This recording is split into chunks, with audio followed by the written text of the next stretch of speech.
एक बार तीन भाई यात्रा पर निकले। रास्ते में उन्हें एक टूटा हुआ ब्रिज दिखाई दिया। नदी को पार करने के लिए उस ब्रिज का होना ज़रूरी था। तीनों भाइयों को जादुई कला आती थी। उन्होंने अपने सामर्थ्य से उस ब्रिज को ठीक कर नदी को पार कर लिया। तभी उनके सामने खुद मौत प्रकट हो गई। दरअसल वो ब्रिज मौत ने ही तोड़ा था। तीनों के बच जाने से मौत को शर्मिंदा होना पड़ा था। लेकिन मौत धूर्त और चालाक थी। उसने तीनों से कहा, तुम्हारी इस कला से मैं खुश हूँ। तुम जो मांगोगे तुम्हें मिल जाएगा। इस पर सबसे बड़े भाई ने कहा, मुझे दुनिया का सबसे ताकतवर इंसान बनना है। तब मौत ने वहाँ लगे एक पेड़ से छोटी टहनी तोड़ी और उसे दे दी और कहा, यह दुनिया की सबसे शक्तिशाली जादुई छड़ी है। उस छड़ी को लेकर बड़ा भाई निकल गया। दूसरे ने कहा, मुझे ऐसी ताकत चाहिए जिससे कि मैं मरे हुए इंसान को ज़िंदा कर सकूं। तब मौत ने वहाँ पड़े पत्थर को उसे दिया और कहा, इससे तू किसी को भी ज़िंदा कर सकता है। वो पत्थर लेकर दूसरा भाई भी निकल गया। सबसे छोटा भाई समझदार था। उसने मौत से कहा कि मुझे ऐसी ताकत दो कि कोई मुझे देख ना पाए।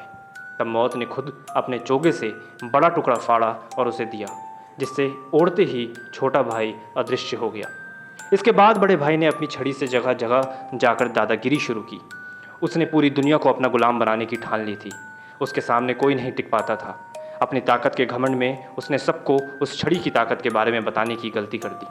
एक दिन जब वो सो रहा था तब किसी ने उसकी चाकू से हत्या कर दी और वो छड़ी ले गया।